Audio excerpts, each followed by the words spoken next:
But we got a lot of films we watched this week, folks, man. So let's get into these reviews. And once again, if you come to From the Canopy Film Show, this is the show that reviews the most films across all genres, man. We're gonna hold that. We challenge anybody, man. Put your numbers up. How many films have y'all reviewed this year? I don't think you did more than us. But let's get it going, man. I don't know what I want to start with, man. I usually like to start with from my least to favorite, and it's tough because I watched a lot of good ones this I think I think of what I'm gonna start with, man. So I'm gonna start with See How They Run. Okay. And this was actually an enjoyable film. In 1950s London, plans for a movie version of a smash hit play come to an abrupt halt after a pivotal member of the crew is murdered. When a world-weary inspector and an eager rookie constable take on the case, they find themselves thrown into a puzzling whodunit within the glamorously sordid world of underground theater, investigating the mysterious homicide at their own peril. And I rather did enjoy this film, man. Let me get up the cast real quick, man. Because there's a lot of people. This is one of these ensembles. It is a whodunit film. So our main characters are going to be Constable Stalker, played by Sorority. I messed that up. Ronan. You might remember her from the film version of Hannah and other things, lately.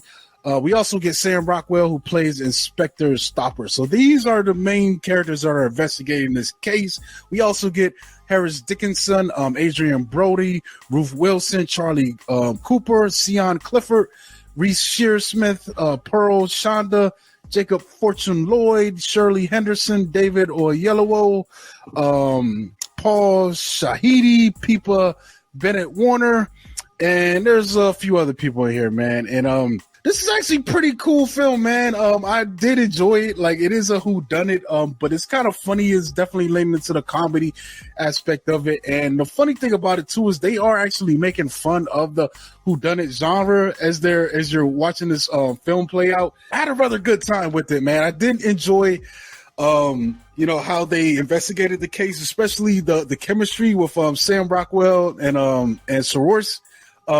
They were great, man. That was probably the most fun that I got from the film, watching them, because he's like this hardened veteran, and on one hand, she's smart as shit, but she's also a rookie. So in some ways, she's kind of trying to respect the hierarchy and the protocol, but also is volunteering, information as she's figuring it out that is actually helping them, pull the case along. But at the same time, she's also getting on Rockwell's nerves a bit. So it's fun, seeing that play out.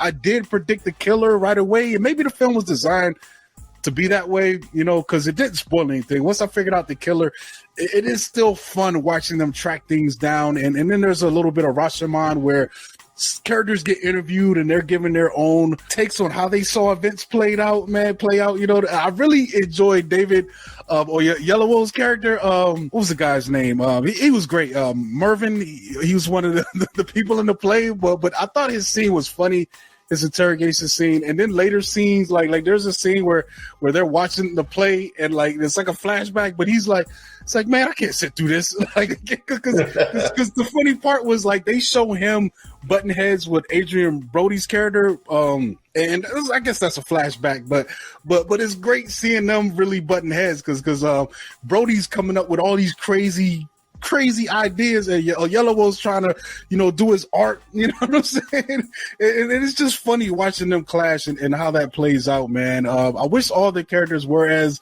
interesting, but it was a solid, man. It's a good time, man. Like, I think it's worth a watch, in the moment, but I'm not sure if it's one that I'll be drawn back to, you know what I'm saying, anytime soon. But I had fun, while I checked it out.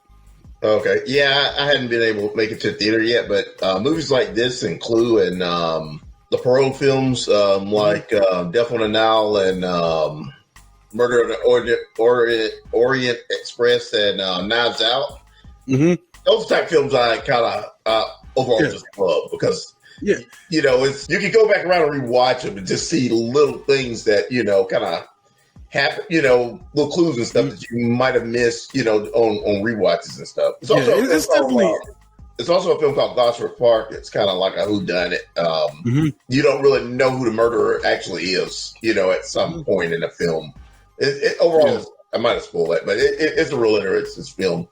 And in that film, the constable and the detective, the constable is like way smarter than the detective. It's just a trip seeing that interaction because you have somebody that's, like you just described, you have a rookie and somebody that's a veteran that's pretty much just supposed to be running the show. And, when the roles are kind of flip flop, where the constable knows more than the detective would know. That's always an interesting match. Yeah, and that's kind of exactly what's going on here, man. And it's really funny the way it plays out. Like there's a part where like she whips out a notepad and she's literally writing everything down. Like, and he's annoyed. He's like, "Why are you going to write that down too?" Boom. And then later on, like maybe a half hour later, there's a part where her writing down actually helps him, and it's just like, you just like, bing.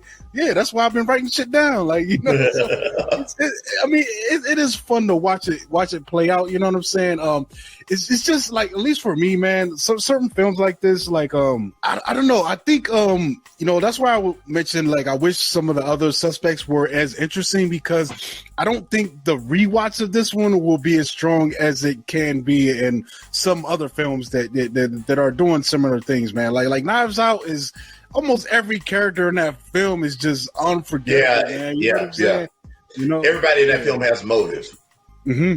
Yeah, definitely. But there's some great scenes in this, man. We're not going to spoil it, but it is like, at least the main story is based on the Agatha Christie thing. So things, there's some wild stuff that happens in this, man. So like I said, it is definitely worth the time to watch it, man. It might have went on just a little bit. Like, they could have trimmed maybe 10 minutes or so, but I didn't hate it, man. My time with it, man. This was like, dude, I went on a triple feature. I think this was part of a triple feature because I saw Clerks by itself, but this one, I watched Woman King, I watched this, and then I watched what else came out this past Pearl. Like, all in the same day, dude, and that's a stretch. And factor in the fact that I didn't really have good sleep the night before, and all three of these films, and nothing like put me to sleep. Like, that's a testament to the quality, the films, But I did enjoy this, man. I definitely would recommend checking it out.